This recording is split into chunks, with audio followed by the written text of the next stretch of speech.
دنیا و آخرت میں دونوں میں ناکام کر سکے۔ اس کھلے دشمن کی شرارتوں سے پناہ مانگنے کا حکم نبی کریم صلی اللہ علیہ وسلم کو بھی دیا گیا۔ سورہ مومنون میں یہ بتایا گیا کہ شیطان سے کس طرح اللہ کی پناہ مانگی جائے۔ وَقُلْ رَبِّ أَعُوذُ بِكَ مِنْ ہَمَزَاتِ الشَّيْطَانِ وَأَعُوذُ بِكَ رَبِّ أَنْ يَحْضُرُونِ، اور پناہ مانگو کہ پروردگار میں شیطان کی اکساہٹوں سے تیری پناہ مانگتا ہوں، بلکہ اے رب میں تو اس سے بھی تیری پناہ مانگتا ہوں کہ وہ میرے پاس آئیں۔ شیطان کی اکساہٹوں سے پناہ مانگنے کی ہدایت کی گئی، اس لیے کہ اس کا علاج صرف اللہ سبحانہ و تعالیٰ کے دستے قدرت میں ہے۔ ان آیتوں کے علاوہ قرآن کی سب سے آخری سورہ شیاطین جن و انس کی وسوسہ اندازیوں سے استعاذہ کے لیے ہی نازل کی گئی۔ اس میں پناہ مانگنے کا حکم بھی دیا گیا اور اس کے الفاظ بھی سکھائے گئے ہیں۔ سورہ ناس سے پہلے سورہ فلق میں ہر شر اور ہر برائی سے اللہ کی پناہ مانگنے کی دعا سکھائی گئی ہے، اسی لیے ان دونوں صورتوں کا نام معوذتین رکھا گیا ہے۔ ان دو مستقل صورتوں کو نازل کرنے سے معلوم ہوتا ہے کہ استعاذہ اور تعوذ یعنی اللہ کی پناہ مانگنے کی دعاؤں کو دین میں کیا مقام حاصل ہے اور اس کی کیا اہمیت ہے۔ غصے اور غضب دور کرنے کے لیے نبی کریم صلی اللہ علیہ وآلہ وسلم نے اعوذ باللہ من الشیطان الرجیم پڑھنے کی تعلیم دی ہے، اور قرآن کی تلاوت کرنے سے پہلے بھی پڑھنے کی ہدایت فرمائی گئی ہے۔ سورہ فلق میں ہے، کہیے میں پناہ مانگتا ہوں مالک سے اپنے صبح کے ہر چیز کی برائی سے جو اس نے پیدا کی، اور اندھیری رات کی برائی سے جب اس کا اندھیرا چھا جائے، اور گنڈوں پہ پھونکنے والوں کی برائی سے اور حسد کرنے والوں کی برائی سے جب وہ حسد کرنے لگے۔ اسی طرح سورہ ناس میں کہا گیا، کیونکہ وسوسے بہت زیادہ خطرناک ہوتے ہیں تو ان وسوسوں سے، شیطانی وسوسوں سے پناہ مانگنے کے لیے سورہ ناس میں کہا گیا، تم کہو میں تمام لوگوں کے رب کی پناہ لیتا ہوں، تمام لوگوں کا بادشاہ، تمام لوگوں کا معبود، بار بار وسوسے ڈالنے والے، چھپ جانے والے کے شر سے، وہ جو لوگوں کے دلوں میں وسوسے ڈالتا ہے جنوں اور انسانوں میں سے۔ اللہ کے پناہ مانگنے والی دعاؤں یعنی تعوذات میں اللہ سبحانہ و تعالیٰ کے حضور اس عاجزی و بے کسی کا اظہار بھی ہے جو بندگی کا جوہر و اللہ کی ذات پہ وہ اعتماد و توکل بھی جھلکتا ہے جو بندہ مومن کو دنیا کے ہر خوف سے آزاد کر دیتا ہے۔ یہ تعوذات معبود اور عبد کے رشتے کو زندہ بھی کرتے ہیں اور اسے ثبات و استحکام دیتے ہیں۔ سورہ فلق و ناس کا صبح شام 10 بار پڑھنا ہر فرض نماز کے بعد اور سوتے وقت 3 بار پڑھنا اللہ کی پناہ میں آ جانے کا اہم وظیفہ ہے۔ خوف اور وسوسے زیادہ ہوں تو چلتے پھرتے پڑھتے رہیں، یہ شیطان کے خلاف مضبوط ڈھال ہیں، اور یہ نہ صرف دفع مصائب و علام، رفع خطرات و مشکلات اور ازالہ حزن و ملال کے لیے بھی کارگر ہے، اور سکون قلب،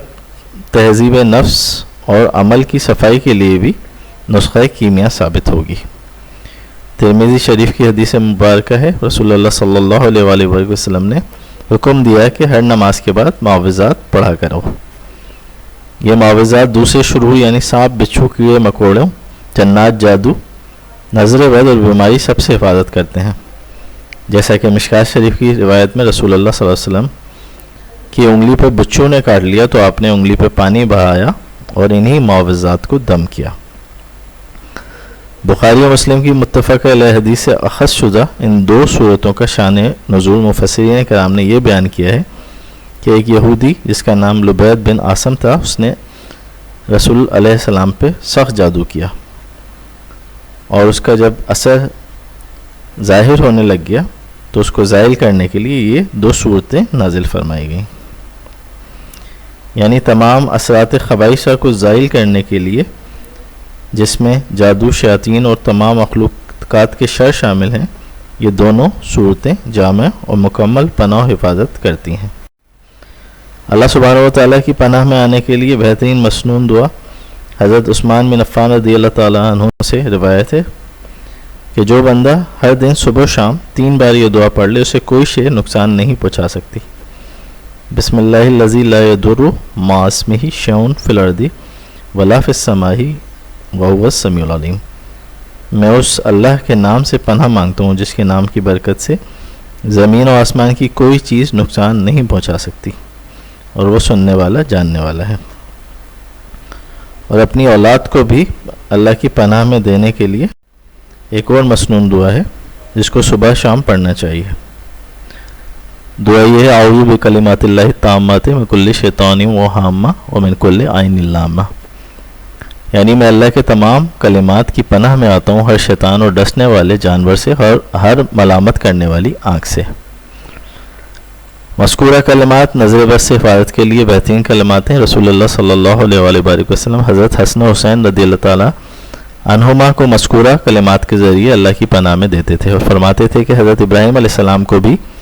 اپنے بیٹوں اسحاق اسماعیل علیہ السلام کو انہی کلمات کے ذریعے اللہ کی پناہ میں دیا کرتے تھے. اسی طرح ایک اور کلمات اعوذ بکلمات اللہ التامات من غضبہ و عقابہ و شر عبادہ ومن ہمزات الشیاطین وان یحضرون، میں اللہ کے تمام کلمات کی پناہ میں آتا ہوں اور اس کے غضب و غصے سے اور اس کے عذاب سے اور اس کے بندوں کے شر سے اور شیاطین کے وسوسوں سے، اور اے میرے پروردگار میں تیری پناہ چاہتا ہوں اس سے کہ وہ شیطان میرے پاس آئیں. گھبراہٹ ہو، کوئی بھی خوف ہو، ہر طرح کے ڈپریشن کے اندر یہ کلمات اللہ کی پناہ میں آنے کے لیے بہترین ہیں اور شیطان کے لیے ڈھال ہیں. یاد رہے رسول اللہ صلی اللہ علیہ وآلہ وسلم 53 چیزوں سے اللہ کی پناہ مانگا کرتے تھے جن سے ہر امتی کو پناہ مانگنی چاہیے، جن سے متعلق ویڈیو جلد ہمارے چینل پہ موجود ہوگی انشاءاللہ. اللہ سبحانہ و تعالیٰ سے دعا ہے کہ وہ ہم سب کو عمل کی توفیق عطا فرمائے. اللہم آمین.